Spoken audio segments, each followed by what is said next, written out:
대한 이야기, 그리고 또 산마을에 대한 이야기를 하면서요. 더불어서 마을교육 공동체에 대한 이야기와 그리고 합격동잡에 대한 이야기를 함께 하게 될 것 같습니다. 중간에 질문을 던지면 경품이 있다고 그러네요. 3분 정도한테 드릴.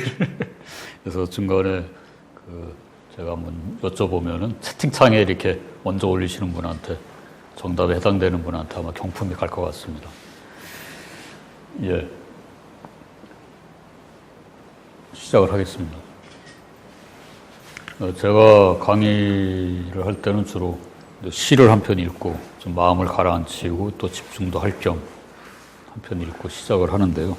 오늘은 한영미 시인의 버스 정류장이라고 하는 시를 골라봤습니다. 잠시 좀 같이 읽으시면 좋겠습니다.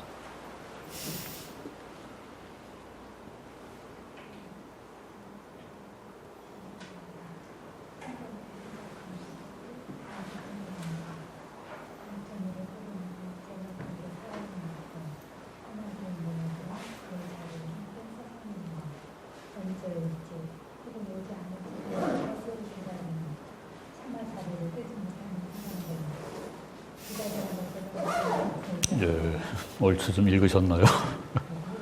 예, 같이 있으면 함께 읽을 텐데 온라인이라서 좀 어색하긴 합니다.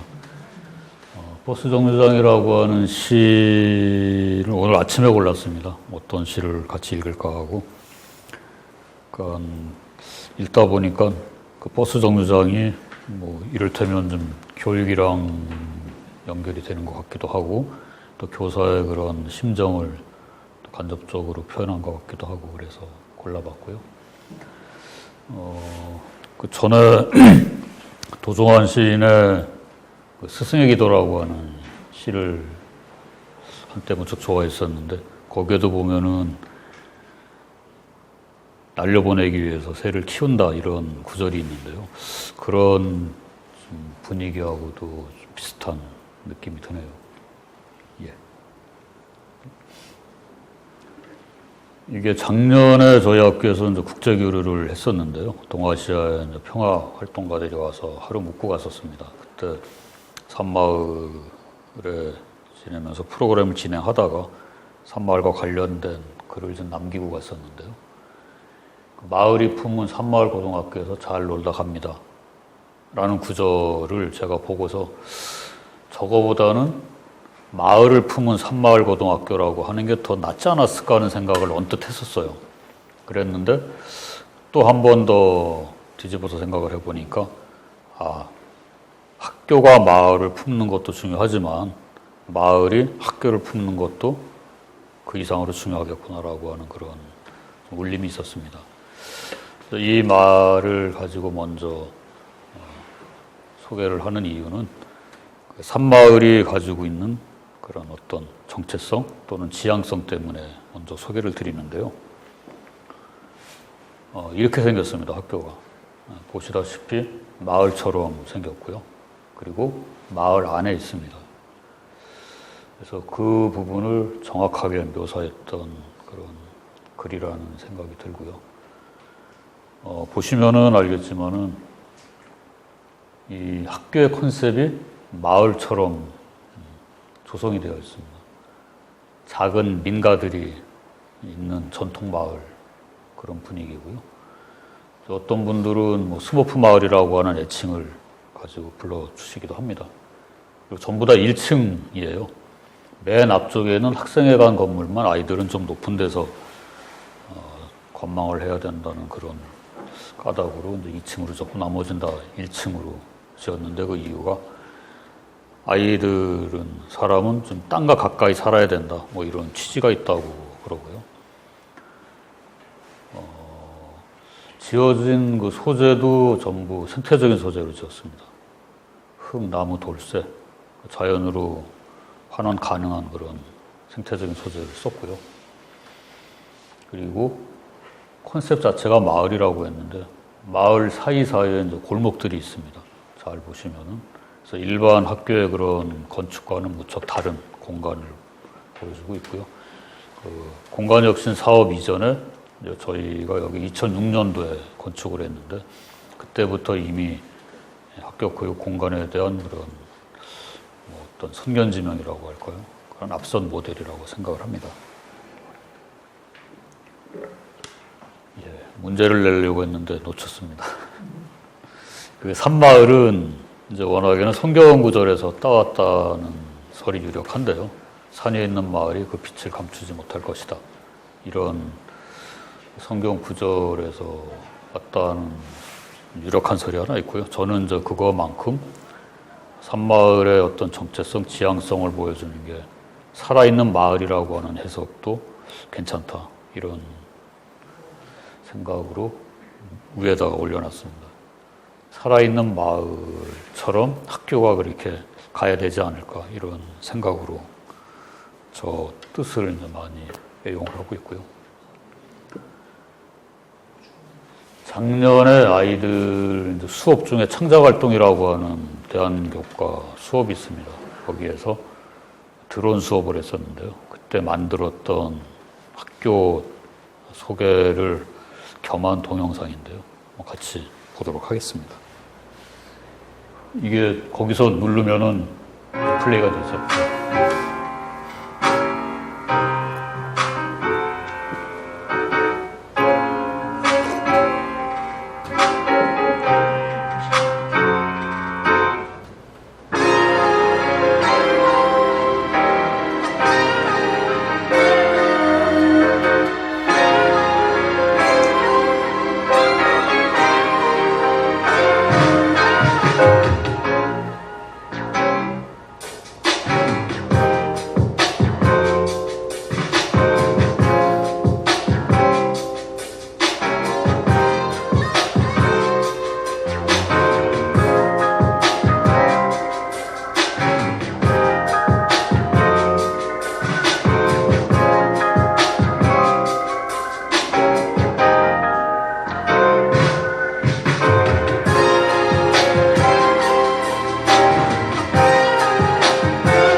예, 그 영상을 통해서 산마을의 이제 전체적인 그 모습을 보셨는데요. 멀리 이제 서해 바다가 한 차 타고 5분 거리에 있고요. 그리고 교사동에서 화면으로 봤을 때 오른쪽에 이제 기숙사동이 있습니다. 산 밑에 있고요. 산 위에 있다기보다는. 그리고 마을의 이제 주변부에 있습니다. 그 그림처럼 마을을 품고 있기도 하고 또 마을이 품고 있는 그런 형상을 보여주고 있고요. 마침 그때 그 풍물 동아리 친구들이 이제 동아리 활동 겸 또 창작 활동 중에 또 풍물이라는 수업이 있거든요. 그걸 하고 있는 모습이 함께 보였습니다. 그 저희 학교는 그 대안학교인데요. 그 대안학교 또는 뭐 대안교육이 무엇인지는 앞서서 좀 이야기가 되었을 것 같은데요. 그걸 다시 좀 정리를 하자면은 일단 첫 번째는 학업 중단 예방 차원에서 그런 관점으로 대안교육이나 대안학교를 이야기할 수가 있겠고요. 두 번째는 그거보다는 개인적인 특성이나 소질에 맞는 인성교육에 초점을 둔 그런 대안학교, 대안교육이 있다고 볼 수가 있는데요. 산마을은 두 번 축제, 그러니까 입원에 해당되는 그런 학교라고 좀 보시면 될 것 같고요. 기존의 공교육과는 좀 다른 학교, 보다 좀 다양한 교육을 하는 학교 또는 학습자 중심의 교육을 하는 학교라고 보시면 되겠습니다.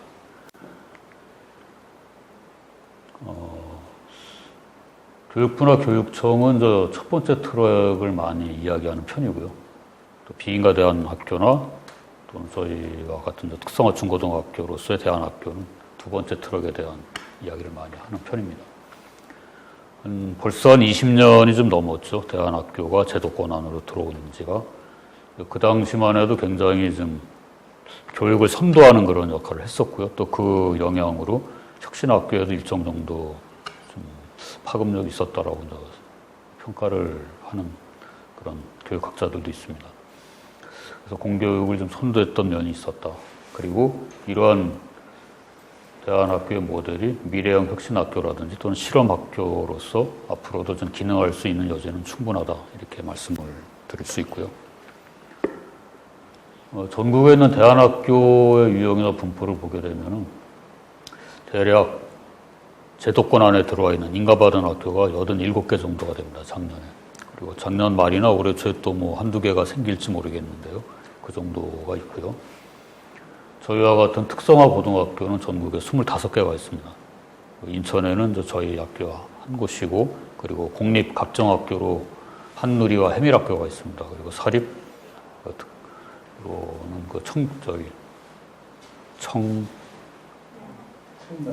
청담고등학교가 있습니다.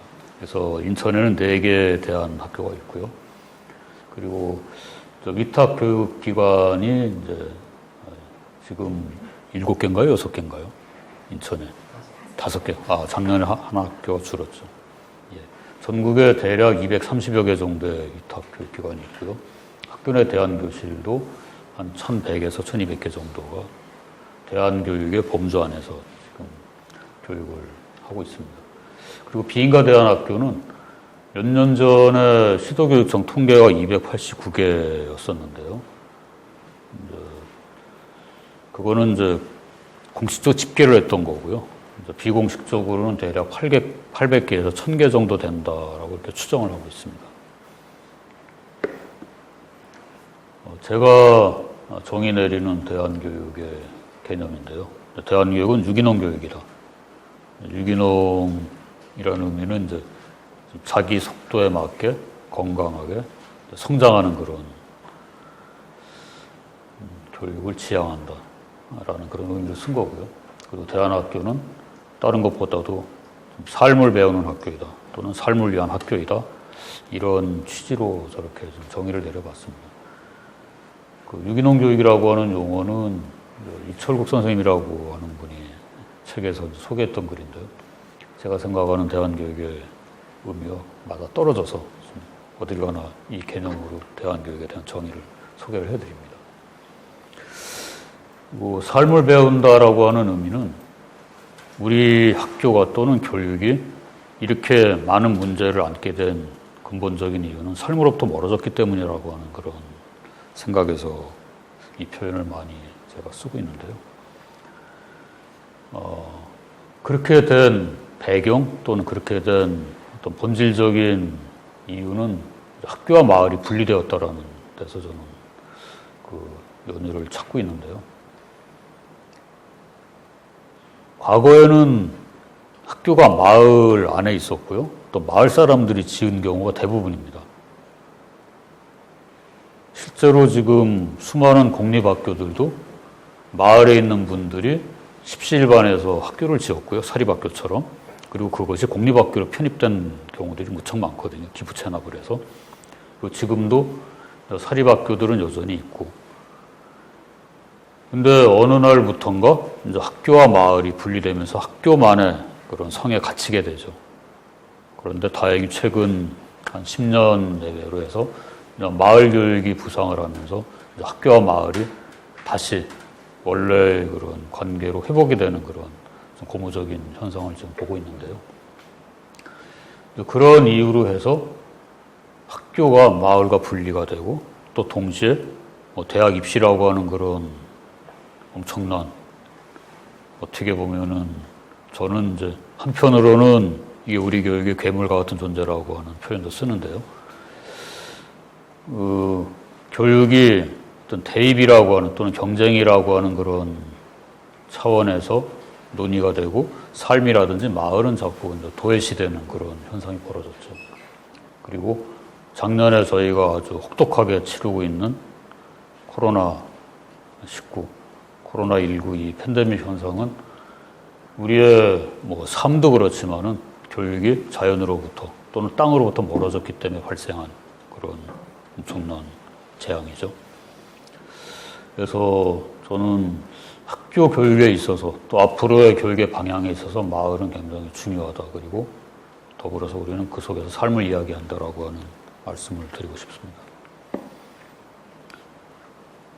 얼마 전까지만 해도 교육 불가능의 시대라고 하는 표현을 많이 입에 올렸었습니다. 그런데 지금은 그걸 넘어서 생존 불가능의 시대를 운운해야 될 만한 그런 위기에 봉착을 하고 있고요.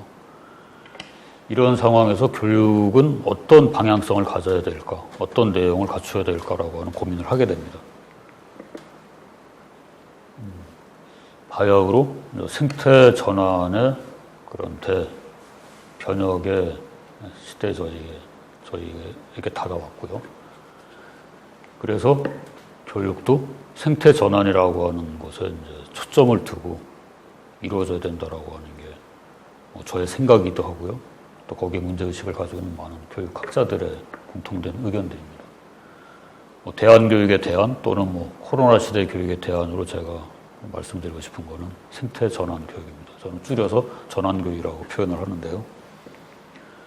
어떤 의미냐면은 이런 정도의 의미를 좀 뽑아봤습니다. 지속 가능한 세상을 위한 교육 또는 생태적 인간을 기르는 교육, 반자본, 반신자유주의 대한사회를 위한 교육, 그리고 적극적인 의미의 생태학교, 교육의 생태적 전환을 꿈꾸는 학교, 삶의 자급자족, 자립을 도모하는 학교, 지속 가능한 삶을 위한 연대 배움터, 그리고 폭넓게는 새로운 교육적 시도를 하는 그런 학교들은 다 전환학교 또는 전환교육을 한다라고 볼 수가 있겠습니다. 이 전환교육이나 전환학교라는 말, 특히 이제 전환학교라는 말은 제가 만들어 본 용어인데요.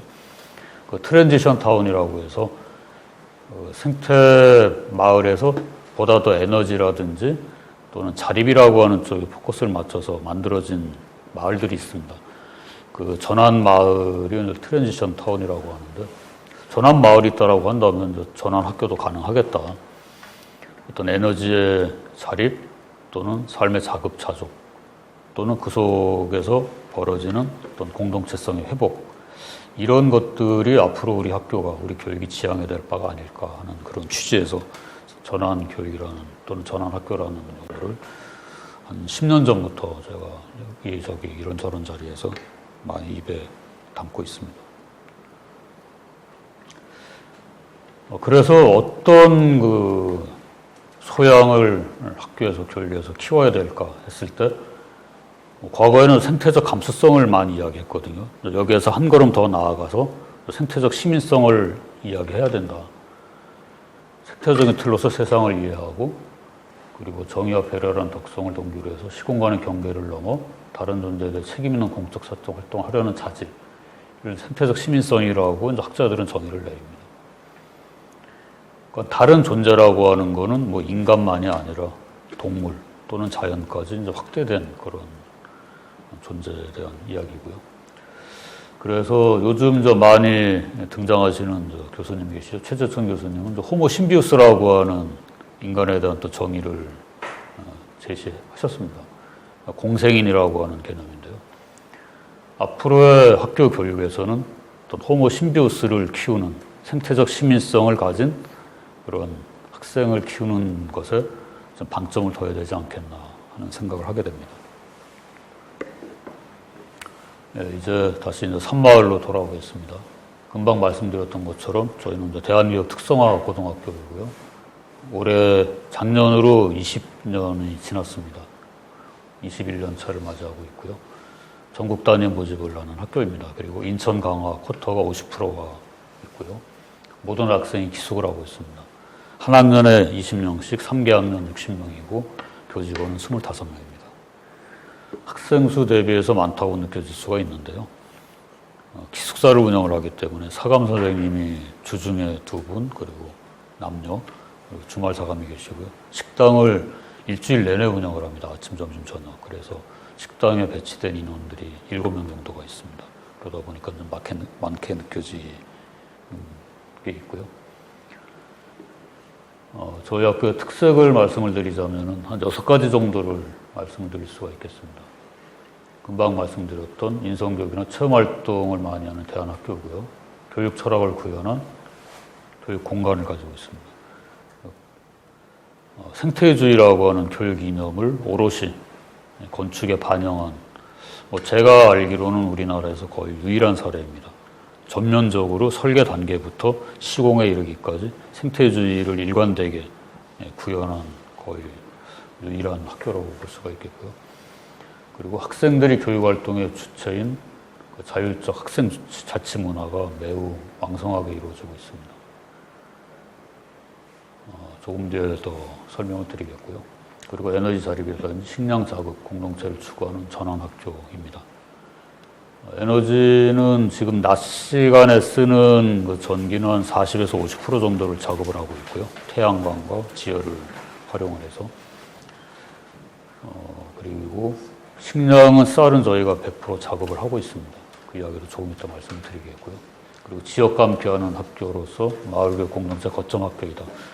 저희 학교 주변에 양도면이라고 하는 그 면 소재지에 저희가 위치해 있는데요. 양도면에 있는 진강산 마을교육 공동체 거점 학교로서 기능을 하고 있습니다. 그리고 세계 민주 시민 양성을 꿈꾸는 국제학교. 이거는 저희가 이제 국제 교류를 좀 많이 하는 편인데요. 일본에 있는 대안학교와 그리고 베트남으로 평화 기행을 떠나고 있고요. 그리고 덴마크에 있는 대안학교와 교류를 하고 있습니다. 그리고 유네스코 학교 활동을 좀 조금씩 하고 있고, 그런 점에서 국제학교라는 표현을 좀 썼고요. 무엇보다도 자연과 마을을 닮은 학교로서의 면모를 가지고 있습니다. 순환농법을 저희가 통해서 식량을 공급을 하고 있는데요. 순환이라는 것은 돈다는 이야기거든요. 그런 점에서 생태뒷간이 중요합니다. 아이들이 싼 똥과 오줌을 이제 삭혀서 이제 거름으로 쓰고 있고요, 밭에. 그리고 음식물 찌꺼기 같은 것들을 같이 이제 거름으로 발효시켜서 활용을 하고 있습니다. 4,000평 정도의 농사를 짓는데요. 거의 대부분이 논입니다. 밭농사는 시간 관계상 많은 교과 시간을 할애할 수가 없기 때문에 한 500평 정도 이렇게 짓는다고 보시면 되고요. 닭장이 있고요. 방앗간과 대장간이 있습니다. 마을과 같은 그런 모습을 갖추고 있죠. 그리고 채식 학생이 무척 많습니다. 비건하는 친구들이 대략 3분의 1에서 반 정도의 아이들이 있고요. 그래서 진작부터 그 산마을학교는 그 채식 선택제를 도입을 해서 하고 있습니다. 그래서 식단이 2가지가 나가고 있고요. 작년부터 이제 이 기후변화와 관련해가지고 각 교육청에서 채식 선택제를 하고 있는데요. 산마을은 좀 채식 학생의 비율이 매우 높고요. 그래서 진작부터 시행을 하고 있습니다. 생태 동아리들이 있고요. 그리고 삶의 기술을 배우는 그런 생활기술교과나 농학교과가 운영이 되고 있습니다. 자연평화 상생의 산마을의 교육 철학인데요.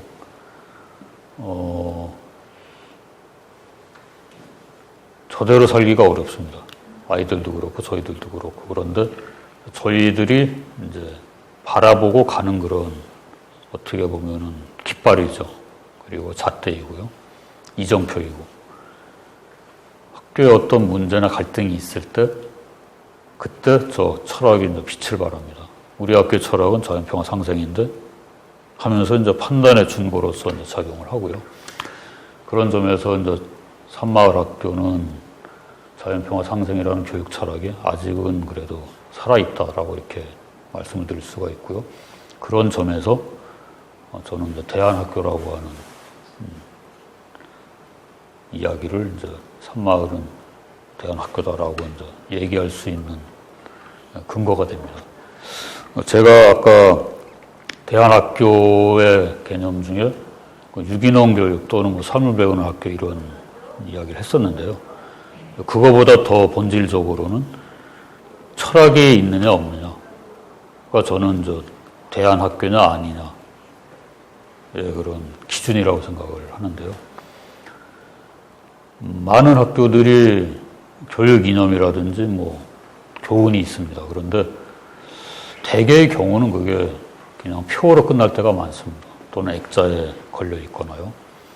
근데 산마을은 액자에 걸려 있는 게 아니라 실제로 학교의 활동, 교육 활동 속에서 살아있다라는 거죠. 우리 학교가 또 삶의 학교냐 또는 뭐 대안학교냐 혁신학교냐라고 할 때 뭐가 기준일까? 저는 철학이 있느냐, 이념이 살아있느냐, 기능을 하느냐에서 찾으면 된다라고 봅니다.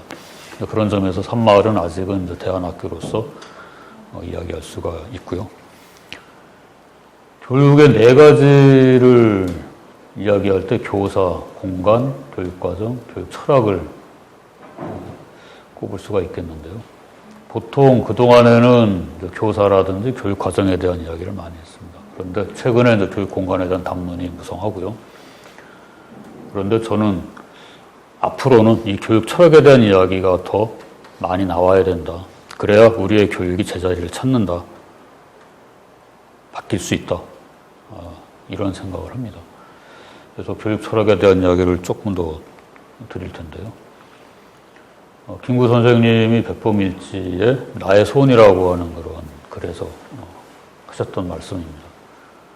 나의 소원은 이제 좀 나이가 되시는 선생님들께서는 다 읽어보셨을 텐데요.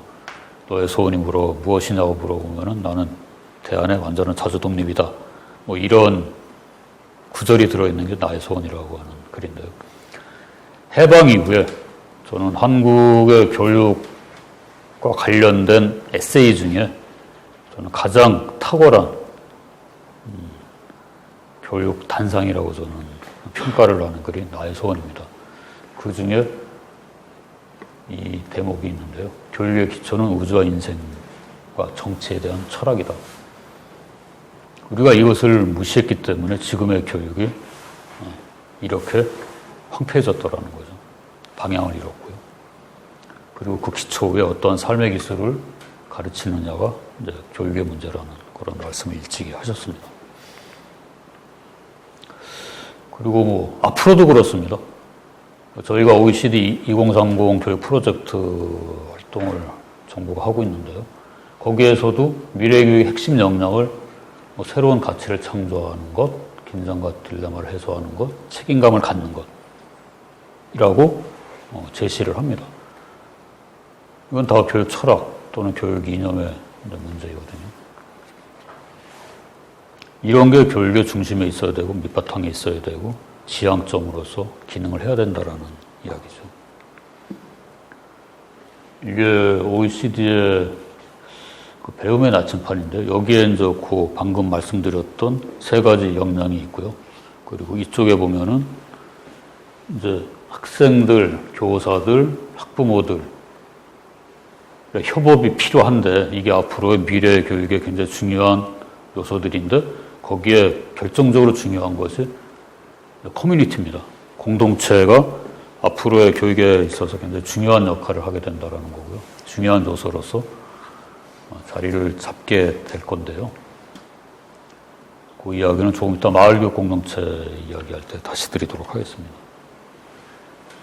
교육과정위원회가 있습니다. 산마을에는. 웬만한 학교는 다 설치가 되어 있죠. 의무적으로 아마 설치가 돼서 주로 교장, 교감, 부장 선생님 몇 분이 이제 교육 과정에 대한 논의를 하고 교육청에 차년도 교육 과정 편성표를 제출하게 될 겁니다. 그런데 저희는 그렇게 하지 않고 학부모와 학생들까지 교육과정위원으로 참여를 하고 있고요. 그래서 해마다 교육과정이 조금씩 바뀝니다. 과목도 바뀌고 운영의 그런 방식도 바뀌고요. 아마도 학생이 교육과정위원회에 들어오는 사례는 거의 없다라고 저는 알고 있고요. 여기에서는 교과 신설, 교과 편성을 심의를 하고 여러 가지 문제점들을 같이 학생들과 학부모들이 논의를 해서 다음 해 또는 3년 뒤에 교육과정에 반영을 하게 됩니다. 그래서 그래도 비교적 교육과정에 대한 만족도는 좀 높다라고 볼 수가 있고요. 그럼에도 불구하고 학생들은 또 해마다 바뀌기 때문에 늘 새로운 문제 제기가 있고요. 또 불만이 생깁니다. 그렇지만 교육과정위원회에서 일정 정도는 해소가 된다고 볼 수가 있고요. 저희 학교에 또 특색적인 교육활동 중에 방과 후 야학이 있습니다. 보통 방과 후 수업이라고 하는 게 정규 수업 끝나고 바로 이어지는데 저희는 이제 기숙학교다 보니까는 저녁 식사 이후에 해서 이제 야학이라고 하는 표현을 하게 되고요. 보통 20개 내외가 개설이 됩니다. 하루에 6개에서 7개 정도가 개설이 되는데 해마다 한두 개씩은 바뀝니다. 또 늘기도 하고 줄기도 하고요. 특이할 만한 점은 수능과 관련된 과목은 없습니다. 어떨 땐 한 과목이나 두 과목이 들어오기도 하는데 올해의 경우에는, 그러니까 지난해의 경우에는 수능 관련된 과목은 없었고요. 예체능이 거의 대부분이고 인문학이 한 25%, 30% 정도가 차지를 합니다. 이 야학은 지역에도 개방이 되어 있습니다. 그래서 지역에 있는 학부모라든지 주민들이 원하면은 그 학생, 그 교사와 상의해서 수강을 할 수가 있습니다. 그러니까 마을 학교로서의 그런 모습을 좀 야학에서 찾아볼 수가 있고요. 학교의 모습들입니다. 보시다시피 흙, 벽돌하고 너와집, 초가가 있었는데 올해, 그러니까 지난해 가을에 초가를 다 너와로 바꿨습니다. 해마다 초가를 새로 얻는 게 비용도 많이 들고요. 그리고 점점 그 초가 이형을 엮는 마을 분들을 찾기가 힘들어졌어요. 그래가지고 작년에 지분 공사를 하면서 아예 전부 다 너와 집으로 다 바꿨습니다. 그래서 그 초가의 그런 옛날 느낌은 좀 사라져서 좀 안타깝고요. 이 앞에 보이는 저 논에서 학생들과 같이 농사를 져서 쌀을 작업을 하고 있습니다. 학교 내부 건물들의 모습이고요. 빗물 저금통이라든지 태양광 판넬이 보입니다. 대략 한 40에서 50kW로 설계가 됐었는데 이제 15년 정도가 지나면서 지금은 30에서 40% 정도의 효율을 가지고 발전을 하고 있고요.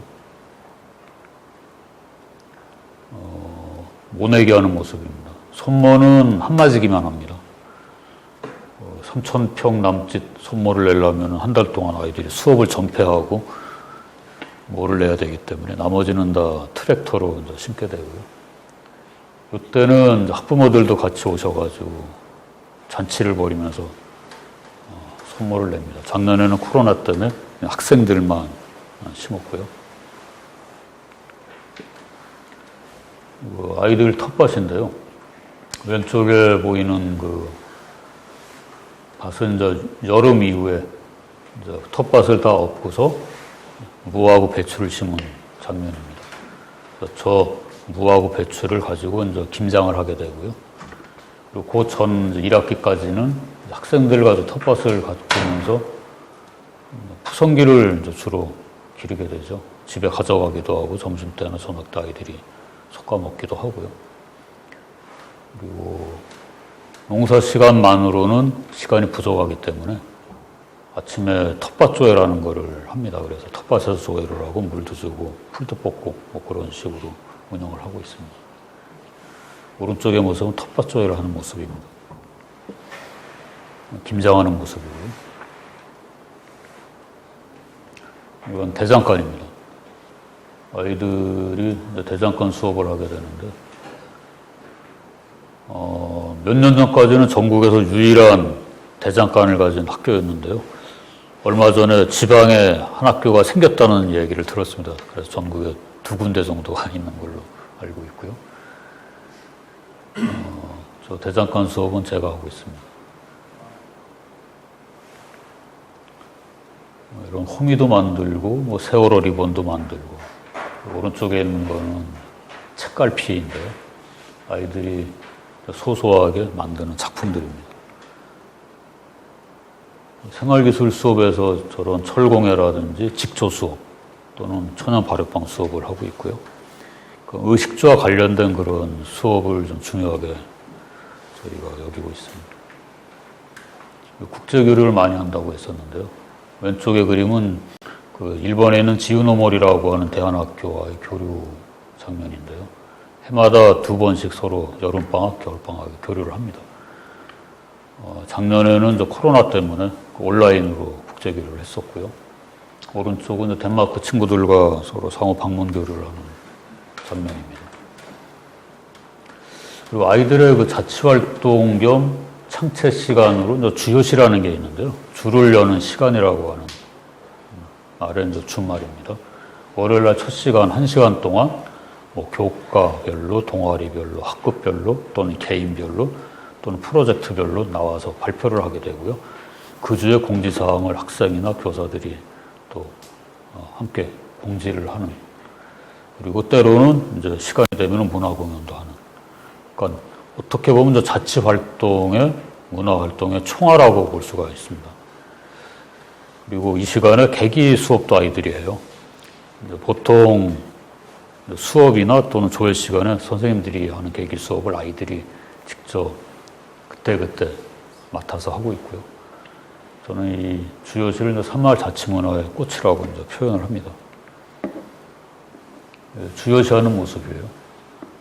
뭐 4.3에 대한 이야기, 뭐 세월호에 대한 이야기를 그때그때 계기가 있을 때마다 하게 되고요. 그리고 어떤 먹을거리 프로젝트에서는 이제 유해 음식에 대한 그런 이야기를 또 아이들한테 하기도 하고, 또 신문 기사를 브리핑하는 친구도 있고요. 그리고 이 계기 수업 때는 이제 한겨레 신문에 저희가 뭐 기사가 나갔던 적이 있습니다. 그리고 식구총회라는 게 있는데요. 학생총회가 있고, 그리고 선생님들까지 이제 포함이 돼서 총회를 엽니다. 그때 중요한 사안이 있을 때 더 넓게는 학부모까지 들어오는 이제 대총회가 있고요. 좀 어떻게 보면 직접 민주주의 체제가 좀 들어온 그런 학생 자치 활동이 이제 식구총회가 되겠습니다. 지금부터 말씀드릴 거는 학교협동조합에 대한 이야기인데요. 아이들이 협동조합원을 지금 모집하는 그런 주요시 시간에 소개도 하고 조합원을 모집하는 지금 시간인데요. 학교협동조합은 협동의 가치를 바탕으로 윤리적 경제활동, 소통과 나눔의 교육, 학교와 지역사회를 연결하는 교육경제 공동체이다. 민주주의 교육 훈련의 장이고 살아있는 경제, 경영교육을 실현하는 사업, 협동과 배려의 태도를 익히는 조직 활동이다. 그러니까 교육적으로 굉장히 중요한 요소들을 다 담고 있습니다. 그래서 저는 이 학교협동조합이 교육 현장에서 많이 보급이 되기를 바라는데 의외로 좀 속도가 느립니다. 이제 그런 이유는 왜 그러냐면요. 너무 일이 많아요. 학교협동조합이. 특히 이제 지금 한국의 학교협동조합은 전부 다 사회적 협동조합으로 법인 등록을 하게 됩니다. 그러다 보니까 업무가 많아지는 거예요. 회계 업무부터 해서, 그리고 대부분 저 카페나 매점을 운영을 하게 되는데 그 일을 학생들만의 힘으로는 할 수가 없고요. 또 선생님이 옆에서 도와줘도 감당이 안 되고요. 그래서 또 부모님들이 같이 들어오셔가지고 서로 역할 분담을 하면서 하게 되는데 굉장히 업무가 많습니다. 그러다 보니까는 보급을 하는 데 있어서 좀 한계가 있다라고 저는 판단을 하는데요. 이거를 조금 확산시키기 위해서는 더 지금과 같은 사회적 협동조합으로서 법인 등록을 해야만 하는 그런 형태보다는 저는 좀 조금 규모를 줄여가지고 동아리 형태 또는 학급 형태의 그런 협동조합을 권장할 필요가 있다라고 주장을 합니다.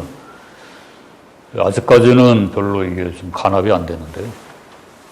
실제로 유럽이라든지 동남아 쪽에서는요, 이런 작은 규모의 학교협동조합을 다 인정을 하고요, 지원을 해줍니다. 근데 한국은 사회적 협동조합 법인 등록을 한 경우에만 지원을 하고 인정을 해주거든요. 저는 그 부분은 좀 앞으로 바뀌어야 된다라고 좀 말씀을 드리고 싶고요. 산마을고등학교에 있는 학교협동조합은 마태라고 하는 이름을 가지고 있습니다. 인천 최초입니다. 2015년에 그 동아리형 학교협동조합으로 출범을 했고요. 그리고 그 다음 해인가가 이제 강화여고에서 사회적 협동조합으로 법인 등록을 한 파라다이스인가라고 하는 학교협동조합이 출범을 하게 됩니다. 그리고 지금 인천에 아마 6개 내외로 학교협동조합이 만들어진 걸로 알고 있는데요. 그만큼 확산이 안 되고 보급이 안 되는 그 문제가 저는 법인을 등록하게 하는 사회적 협동조합으로만 가는 그런 정책에 저는 문제가 있는 게 아닌가 이렇게 좀 보고 있고요. 이 친구들이 기특한 거는 학교와 마을을 이어주는 가교 역할을 한다라는 겁니다. 그 부분은 조금 이따 좀 말씀을 드리겠고요. 그리고 학생들의 힘으로 만들어진 조직입니다. 물론 뭐 선생님이 좀 도와주긴 했었지만은 거의 모든 운영을 학생들의 힘으로 지금 하고 있고요. 학부모님들은 그냥 조합원으로 참여하는 정도입니다. 조합원이라고 해봐야 이제 어쩌다 한번 학교에 왔을 때 매점이나 카페를 이용하는 정도, 그런 정도고요. 모든 회계라든지 카페 운영이라든지 매점 운영 또는 교육 지역 사업을 다 아이들이 주체적으로 하고 있습니다. 학생들만 있는 게 아니라 동아리라고 해서 교직원 그리고 지역 주민, 학부모들이 다 조합원으로 같이 들어와 있습니다. 카페 매점을 운영을 하고요. 지역 사업으로 마을교육 공동체 운영위원으로 참여를 하고 있고요. 시마켓을 하고 있고 마을 잔치를 벌이고 있고요. 지역에 있는 초중고, 특히 초등학교, 중학교 아이들과 교류를 하면서 이런저런 행사들을 함께 만들고 있습니다. 그리고 교육사업으로 조합원 교육 기본으로 하고 있고요. 대한사회 정기 모임 고라고 하는 그런 세미나 공부 모임을 아이들이 진행을 합니다. 조금 이따 말씀을 드리겠고요. 그리고 인천시 마을공동체 만들기 지원센터에 그 지원사업에 공모를 해서 지금 한 4, 5년째 선정이 되어가지고 그 예산으로 마을의 지역사업, 교육사업을 아이들의 힘으로 지금 하고 있습니다. 그 아이들이 미성년자인데요. 그럼에도 불구하고 법인으로 보는 비영리 민간단체로서 등록을 세무서에 했고요. 그래서 고유번호증이 있습니다. 마태가.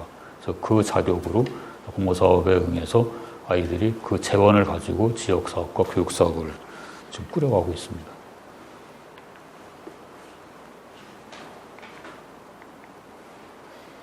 이게 작년에 아이들이 했던 행사들입니다. 근처에 있는 중학교 아이들하고 또는 초등학교 아이들하고 또는 마을 분들하고 잔치를 벌이고 같이 놀아주고 상담을 하고 뭐 이런 행사들을 지속적으로 해오고 있고요. 작년에 마을 잔치를 이제 하는 이유는 이런 겁니다. 이 협동조합의 중요한 그 원칙 중에 하나가 지역과의 연계입니다. 학교는 그거를 잘 못하거든요. 학교의 담장을 넘어서 마을과 지역과 호흡하는 게 좀 어렵습니다. 근데 그 역할을 아이들이, 특히 협동조합 친구들이 이제 열심히 하고 있고요.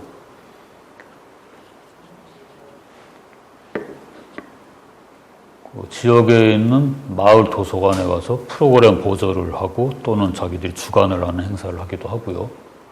그리고 학교로 강화의 청년 공동체를 초대를 해서 함께 세미나를 하고 이야기를 나눕니다. 그리고 마을교육 공동체가 해마다 정기총회를 할 때 같이 참여해서 마태가 올해 어떤 사업을 벌일지 그런 브리핑도 하고요. 그리고 같이 연계하는 것에 대한 제안을 서로 하고 또 공유를 합니다. 시마켓이라고 하는 행사에 꼬박꼬박 나가면서 봉사활동도 하고 또 부스도 같이 참여를 합니다.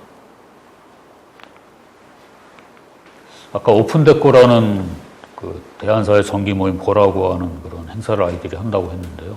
오픈데코라고 하는 거는 이제 아이들만 하는 게 아니라 부모님들이나 지역분들에게 이제 개방을 한다라는 겁니다. 그래서 작년, 재작년에 주로 아이들이 많이 잡았던 주제가 자본주의에 대한 거였어요. 자본주의가 가지고 있는 문제가 뭐고, 자본주의 시대에 우리가 어떻게 살아야 되고, 돈 없이 살 수 있을까? 어떻게 소박한 삶이 가능할까? 이런 저 고민에 반로해서 잃어버린 미래를 찾습니다라고 하는 주제로 또 대안적인 경제에 대한 공부들을 아이들이 했고요. 지역 화폐라든지 세미나를 하는데 뭐 아이들이 다 강사 섭외를 합니다. 그리고 세미나 진행도 하고요.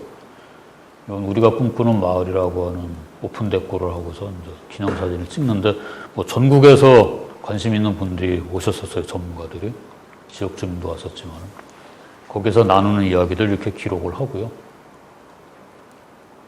재작년 주제 중에 하나는 청년마을 공동체라든지 마을 공동체에 대한 공부를 좀 제법 했었고요.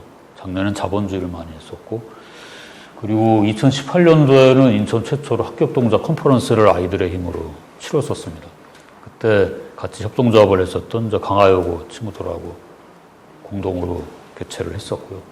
그 뒤로는 없었던 것 같아요.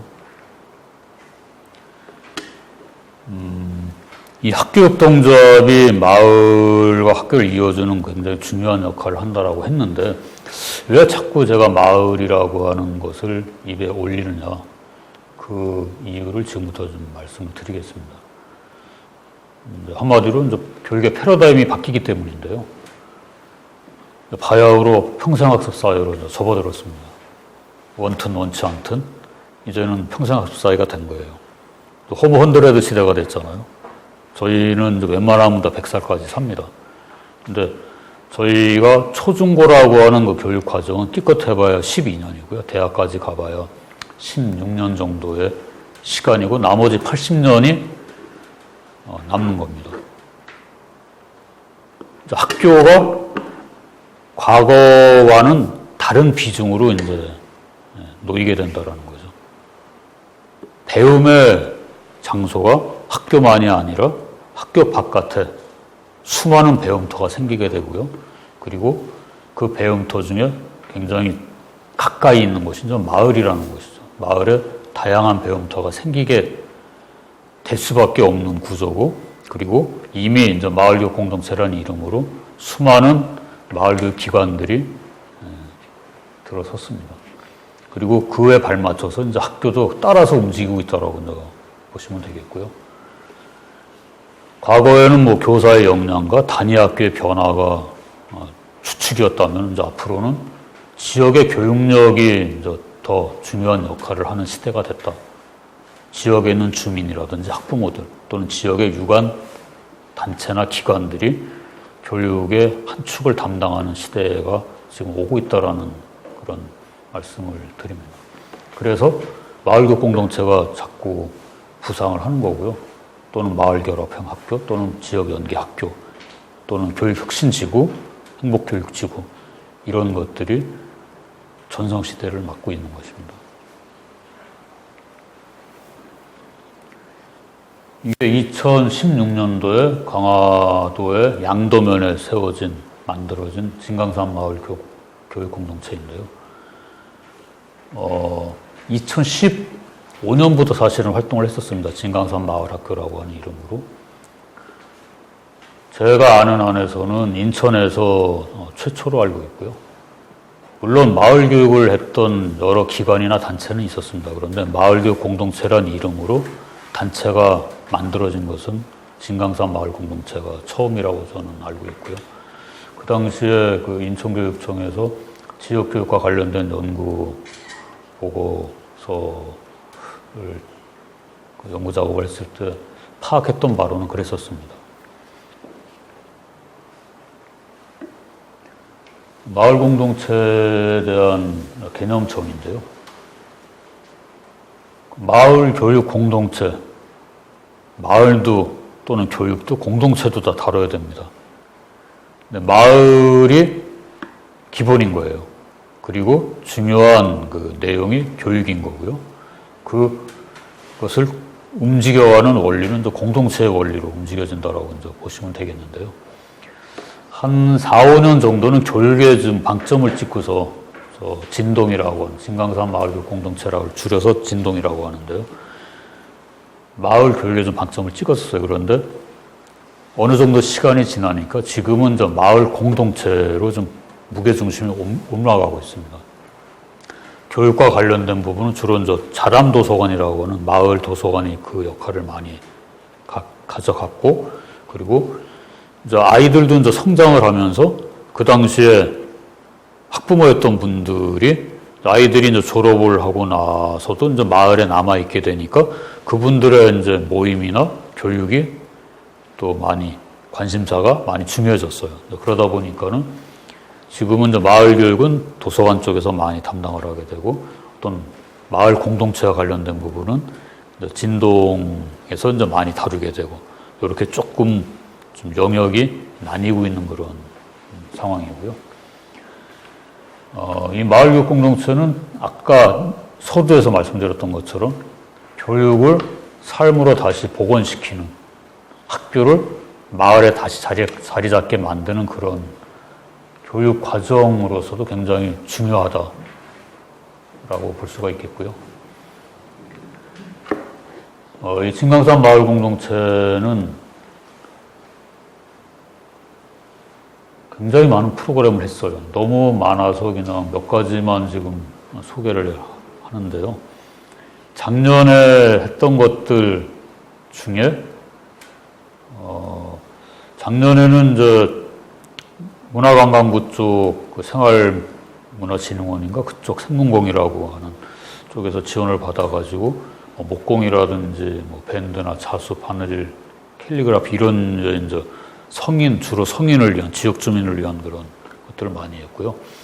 그 자람도서관이라고 하는 그 마을 도서관에서는 교육청, 강화교육청이라든지 이런 곳에서 이제 지원을 받아가지고 초중생을 위한 그런 교육 프로그램들을 많이 진행을 했습니다.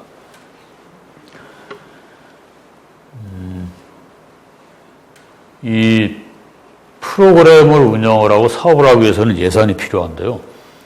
회원제이기 때문에 뭐 CMS 후원도 받지만 그걸로는 사실은 역부족입니다. 그래서 주로 이제 외부의 공모 사업에 많이 의존을 하는데요.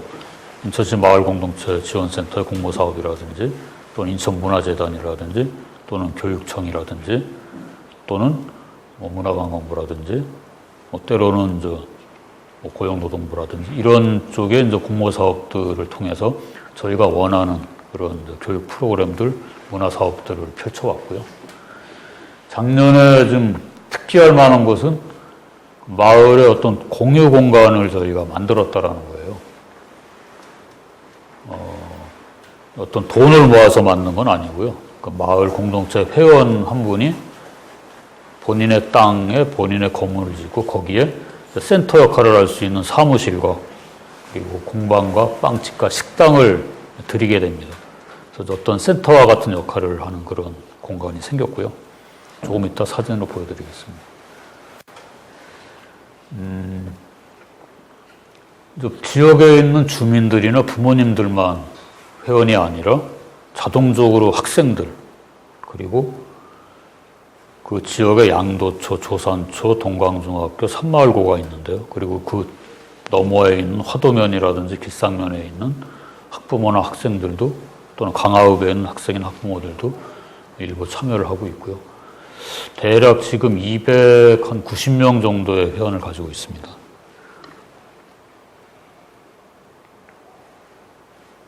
이건 그 진동을 많이 알리게 만든 그런 사업 중에 하나가 씨마켓이라고 하는 교육문화예술 장터입니다.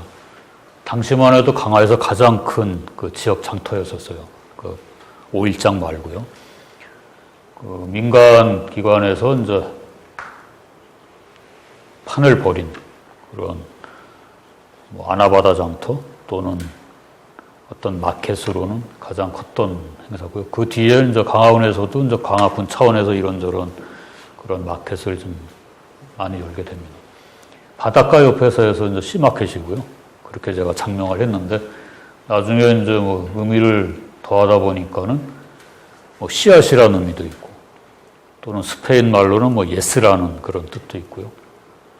그리고 본다라고 하는 그런 의미도 이렇게 갖다 붙이면서, 뭐 아직까지는 계속 씨마켓을 하고 있는데요. 여기는 단순하게 물건만 파는 게 아니라요. 전시도 하고요. 공연도 하고요. 어떤 벼룩시장처럼 아이들이 집에 있는 그런 안 쓰는 물건들을 가지고 나오는 어떤 사회적 경제의 장터로서도 기능을 합니다. 학교를 빌려서 하기도 하고요. 이건 이제 동강중학교라고 하는 중학교에서 그때 컨셉에 따라서 이제 달라져요. 요거는 또 부른면에 있는 농촌문화센터에서 이제 했던 모습이고요. 이런 분위기로 합니다. 그리고 이런 발표도 하고요. 그리고 프로그램 중에 클래식 감상교실이 있어요. 그 양도면에 있는 큰 나무 카페라고 하는 발달장애인 공동체가 있는데요. 거기에 이제 좋은 카페를 빌려서 클래식에 대한 공부도 하고 차도 마시면서 문화생활을 하는 사진이고요. 요거는 청춘마을이라고 하는 이름으로 저희가 청년 일자리 플랫폼 사업도 한 2년 했었습니다. 이제 그때 어떤 삶의 자급자족, 자립을 위한 여러 가지 생활기술 분야들, 적정기술 분야들을 망라해서 1년 동안 교육을 했고요. 그리고 어떤 창업과 관련된 일자리 플랫폼 사업을 또 1년을 했습니다. 모여서 같이 이야기하면서 식사도 하고 좀 도서관입니다. 자람도서관이라고 하는. 그리고 또 마을 경제에 대한 공부도 같이 하고요. 마을경제연구소라는 것도 만들었어요. 다 자체 인력들입니다. 뭐 동네마음연구소라는 것도 만들었고요. 요거는 이제 작년에 했던 건데요. 그 아까 말씀드렸던 마을 공유공간에서 이제 공방이 들어왔는데 바느질 뭐 이런 걸 하는 모습이고요. 요게 그 공유공간 모습입니다. 지금 맨 오른쪽은 빵집이고요. 가운데는 식당이고 맨 왼쪽은 공방입니다. 그 뒤편에 이제 마을 공동체 사무실이 있고요. 여기서 이런 우드카빙도 하고요. 전에는 이제 뭐 학교를 빌리기도 하고 뭐 도서관을 빌리기도 하면서 했는데 지금은 이제 아예 그 고정 공간에서 하고 있습니다. 빵집에서 우드커빙도 하면서 빵도 먹으면서 이렇게 화기애애하게 프로그램을 진행을 하는 모습이고요. 수제 맥주 과정도 있었습니다. 프로그램. 그리고 뭐 밴드 활동도 하고요. 이건 운영위원회 하는 모습인데, 이게 산마을고등학교 교장실에서 운영위원회 하는 모습이에요. 뭐 애기 엄마도 오고 학생들도 같이 운영위원회로 참여를 해서 그 진동의 전반에 대한 이야기들을 같이 나눕니다.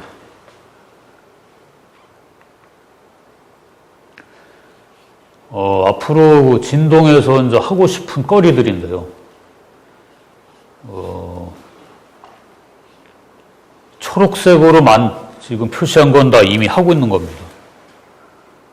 빵집도 만들었고, 카페도 만들었고, 식당도 만들었고, 공방도 만들었고요. 도서관은 이미 있었고요. 동네마음연구소, 마을경제연구소도 있고요. 그리고 공동주택도 지금 조성 중입니다. 저기는 저 진동의 회원과 그리고 산마을고등학교 졸업생 학부모들이 내년에 입주하게 되고요. 이제 앞으로 이제 어떤 걸 좀 하고 싶으냐, 뭐 제 개인적인 이제 희망 중에 하나가 브루어리를 강화에 유치하면 어떨까? 맥주 공장을 이제 강화에 유치를 하면은 수도권이다 보니까는 이제 여행 삼아 이렇게 와서 맥주도 한잔하고 그리고 그 맥주를 만들기 위한 밀 농사를 또 많이 짓게 되고 또 그 밀을 가지고 천연 발효빵을 만드는 어떤 1차 산업부터 이제 6차 산업까지가 가능한 게 이제 브루어리라는 생각을 했고요. 그래서 뭐 상호도 만들었습니다. 고인돌 브루어리라고. 다른 분들이 가져가면 안 됩니다. 그래서 장기적으로는 저런 게 강화도에 하나 좀 들어오면은 강화도의 세입에도 굉장히 도움이 될 것 같고요. 명물이 될 것 같습니다. 그리고 마을 호텔 같은 것도 강화도에 만들어도 좋지 않을까. 뭐 태백의 이제 탄광지대에도 마을 호텔 같은 사업을 벌이거든요. 강화도도 생태적으로나 역사적으로 굉장히 많은 자원들이 있는데 그걸 좀 활용하지 못한다라고 하는 그런 것들. 또 아직은 마을의 면모들이 살아있는데 그런 것들을 좀 잘 살린 민박에 가까운 그런 호텔들을 좀 만들어도 좋지 않을까. 그리고 제가 이제 퇴직을 하면은 뭘 할 수 있을까 뭐 궁리하다 보니까는 헌책방 같은 건 가능하지 않을까 뭐 이런 궁리를 했던 거고요. 장기적으로는 저는 그 산마을 학교가 농장 학교로 이렇게 전환이 됐으면 하는 개인적인 바람이 있습니다. 학교에 딸린 농장을 운영을 하는 게 아니라요. 학교 자체가 농장을 근간으로 교육 활동이 이루어지는 거예요. 그러니까 학교의 중심이 농장인 거죠. 그래서 농사를 짓고 그와 관련된 다양한 인문학적인 공부를 하고 그거를 또 팔고 어떤 학습과 일 그리고 경제가 다 한꺼번에 이루어지는 그 모델로 이제 저는 농장학교라는 거를 좀 제시를 했었고요. 그리고 그 마을에 어떤 농산어촌 유학센터를 만들어도 좋겠고, 그리고 어떤 대한 마을대학을 하나 만들어서 평생교육시설처럼 그렇게 운영을 해도 좋을 것 같고요. 그리고 지금 뭐 코로나 기후위기, 이 긴박한, 절박한 위기 상황에서 좀 마을이 에너지 문제라든지 또는 생태적인 그런 고민들을 보다 좀 적극적으로 하는 그런 전환 마을로 좀 옮아가면 좋겠다, 이런 바람을 가지고 있습니다. 앞서 말씀드린 대로 이제 마을교육 공동체 전성시대가 됐어요. 전국의 지자체 절반 이상이 지금 마을교육 공동체 사업을 하고 있습니다. 이거는 그냥 시대적 흐름인 거예요. 어쩔 수 없는, 또 그렇게 가게끔 되어 있는. 그래서 학교도 또 교사도 이제 이 흐름에 저는 같이 발맞춰 갈 시대가 되었다, 이 말씀을 드리고요. 이건 제가 10년 전에 찍은 사진입니다.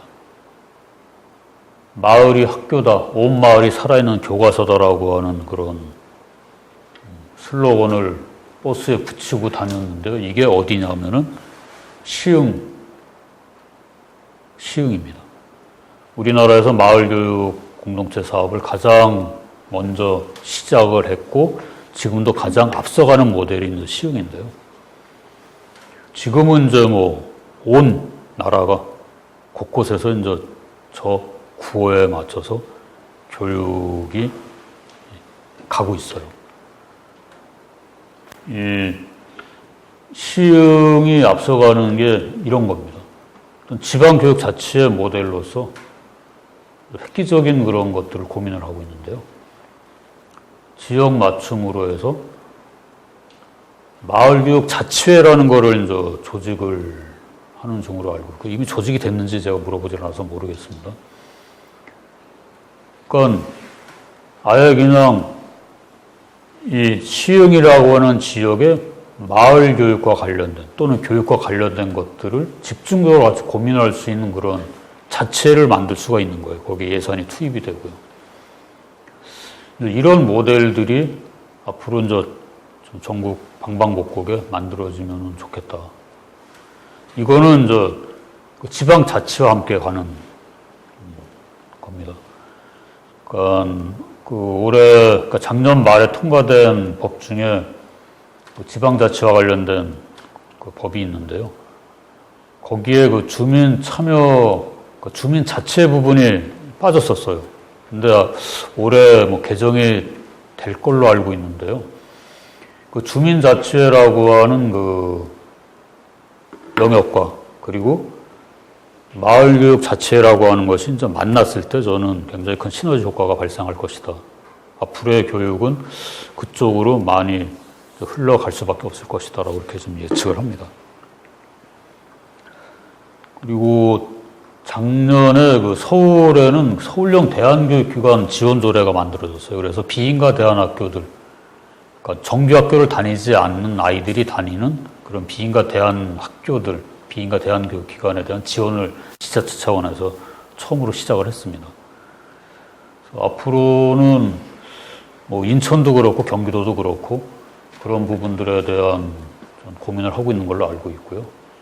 점점 더 많은 그런 지자체에서나 교육청에서 정규학교가 아니더라도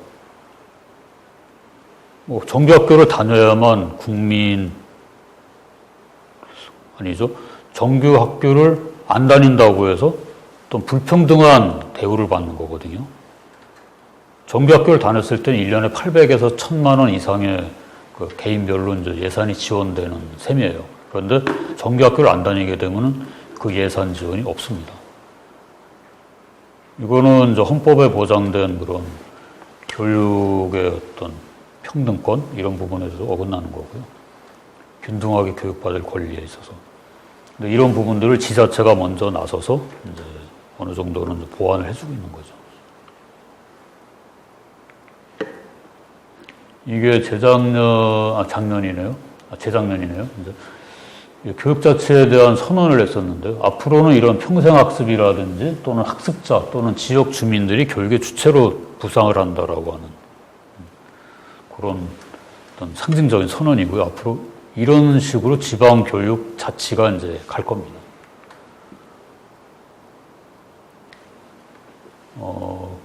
그럴 때 구체적으로 중요한 게 어떤 구 단위나 면 단위의 교육 과정이 중요해지고요. 그런 것들을 운영할 수 있는 어떤 단위가 조직이 돼야 되거든요. 그런 것들이 앞으로는 이제 교육청의 숙제가 될 것 같고요. 양도면에서는 이제 산마을고를 중심으로 해서 초중고가 양도교육 포럼이라는 거를 3년 전에 만들었어요. 그래서 1년에 한 2번씩 모여가지고 양도 지역의 어떤 공부에 대한, 학습에 대한, 교육에 대한 그런 현안들을 이야기도 나누고 같이 식사도 하고 그럽니다. 이런 식의 이제 어떤 면 단위, 구 단위의 뭐 교육 자치회가 됐건, 뭐 포럼이 됐건 이런 것들이 좀 더 많이 조직이 되면 좋겠다. 이런 말씀을 드리고 싶고요. 이게 간디 선생님이 1940년대인가 하셨던 말씀이에요. 마을이 세계를 구한다고. 근데 저는 이제는 마을이 학교를 구할 것이다라고 이렇게 한번 말을 좀 바꿔서 해봅니다.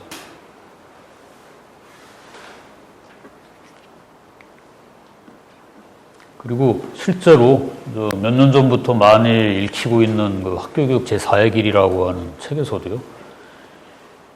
어떤 교사의 전문성이나 뭐 국가의 어떤 교육 정책 이런 거만큼 이제 중요해지는 게 대중의 참여거든요.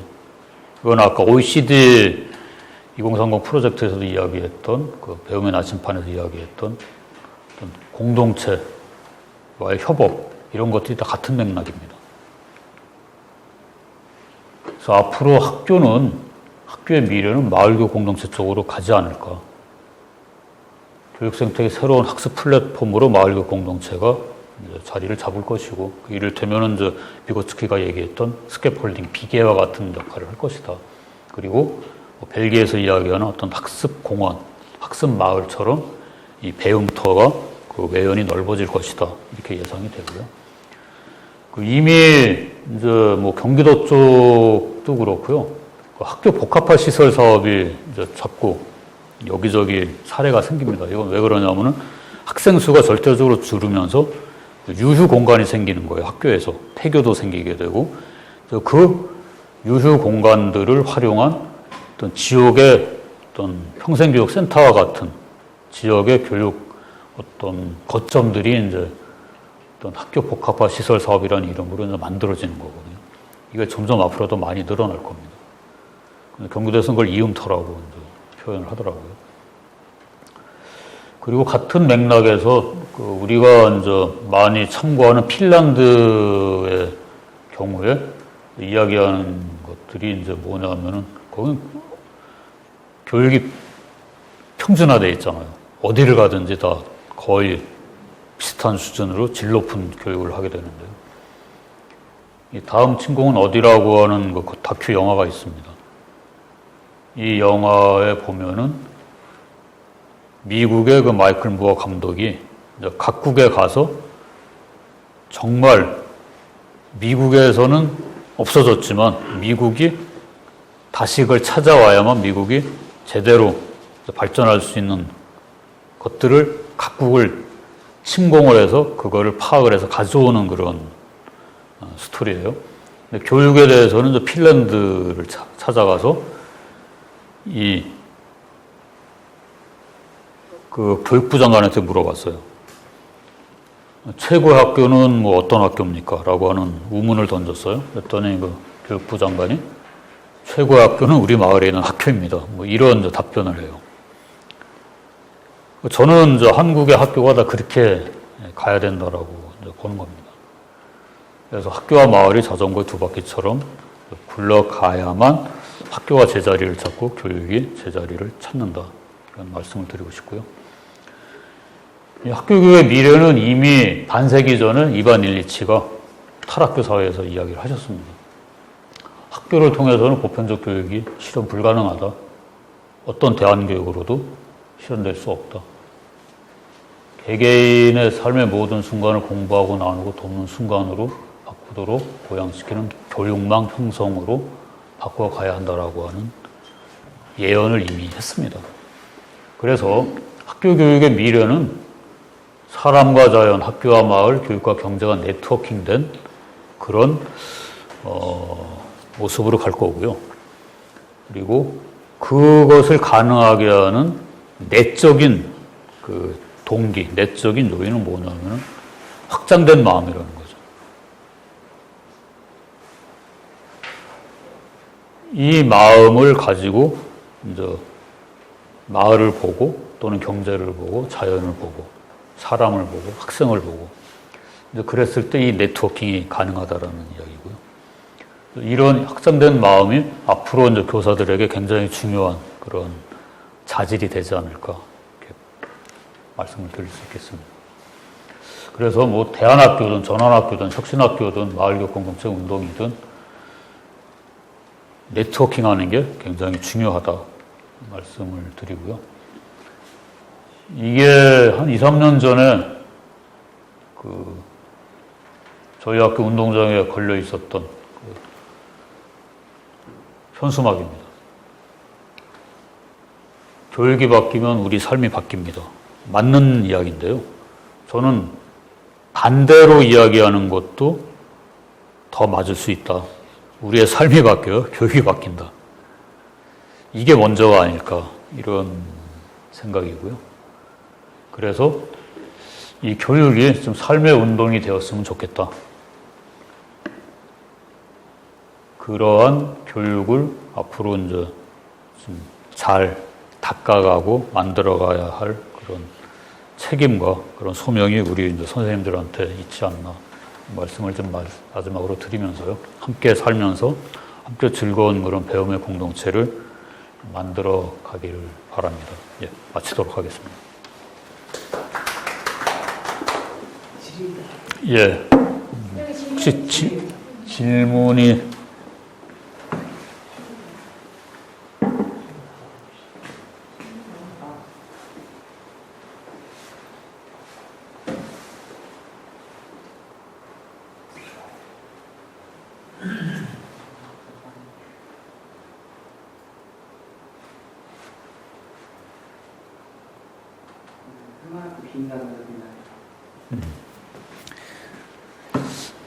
예, 산마을학교는 아까 말씀드렸지만요, 인가받은 제도권의 대안교육 특성화 고등학교입니다. 특성화 고등학교가 두 가지가 있는데요. 이제 전문 계열의 실업 계열의 특성화 고등학교가 있고요. 저희처럼 대안교육으로 특성화된 고등학교가 있습니다. 그래서 정규 학교고요. 예, 인가받은 학교입니다. 다른 질문이 없나요? 예, 예.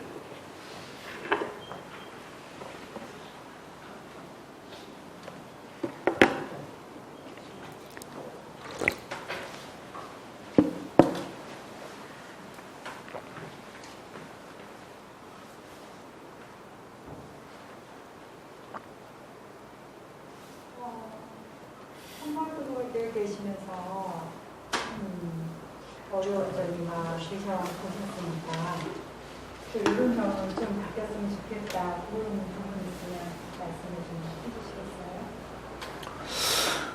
해주시겠어요? 학교의 이제 규모가 작다 보니까요. 좀 행정 업무가 많습니다. 그러니까 교사가 저까지 포함해서 이제 11명인데요.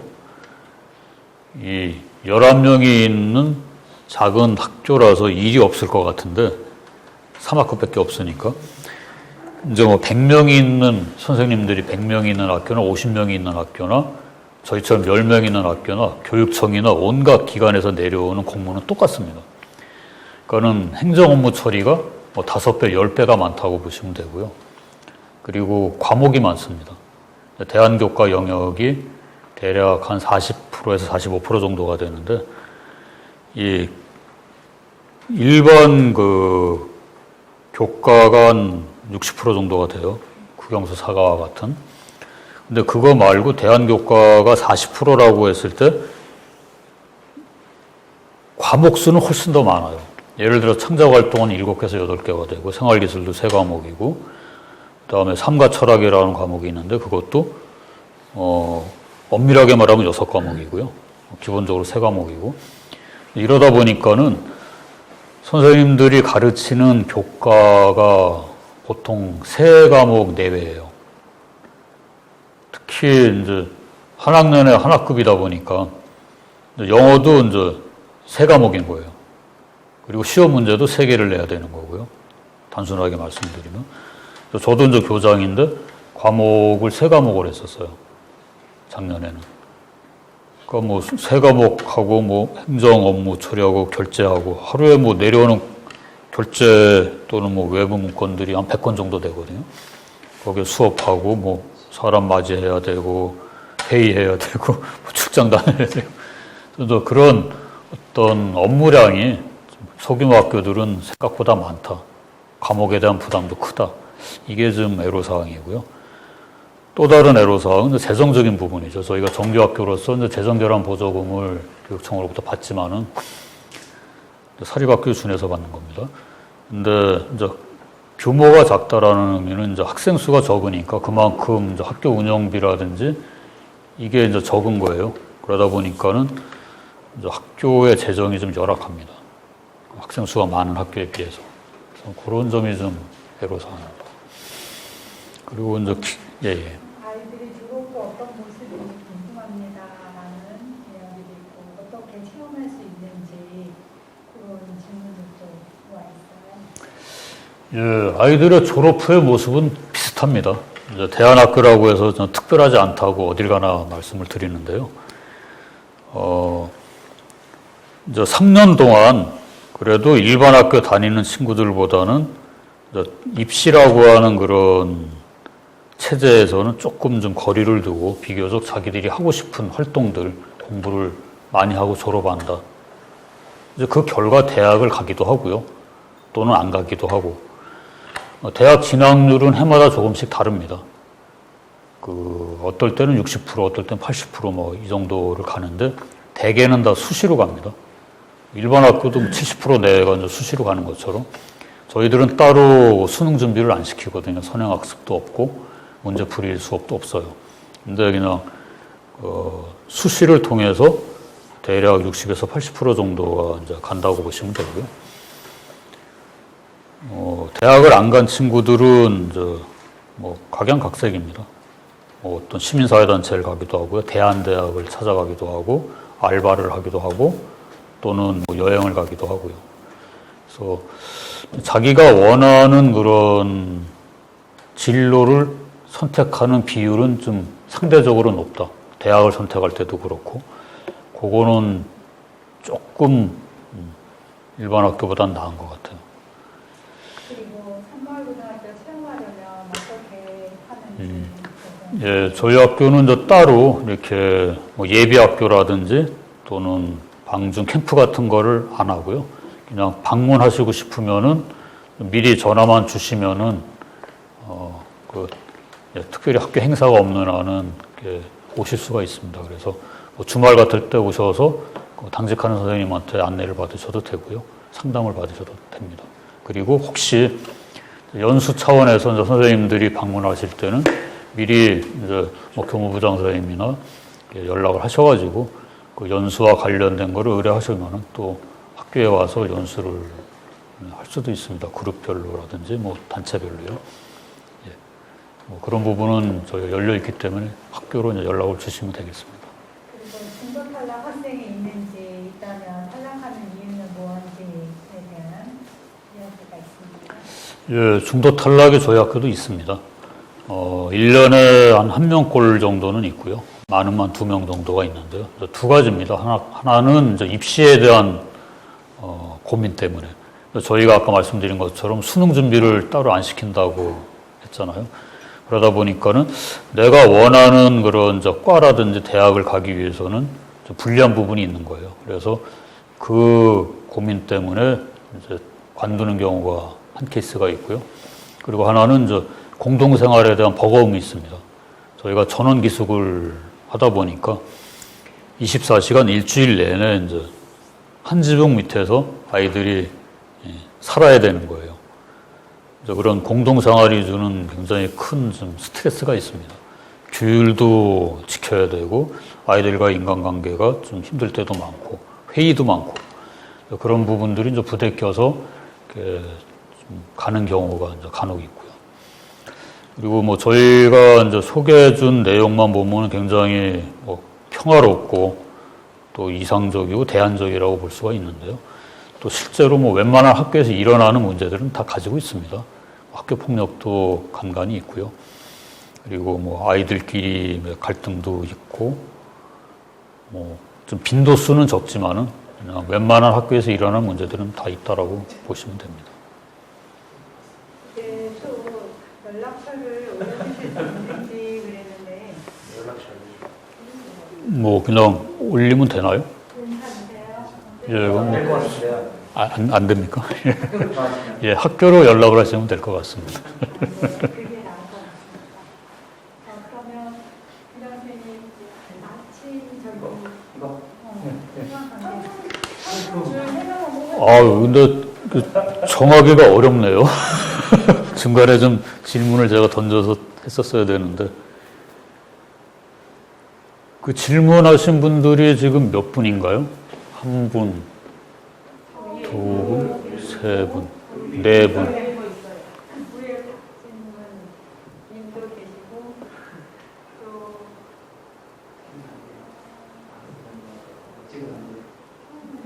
여기부터 아닌가요? 예, 서영희 선생님하고요, 서우모 선생님 하고요, 박진문 선생님. 한혜선 선생님. 그러면은 임재선 선생님께 드리도록 하겠습니다. 예, 뭐 맞춰도 될까요? 예, 예, 뭐 장시간 강의 들으시느라고 고생 많으셨습니다. 예, 감사합니다.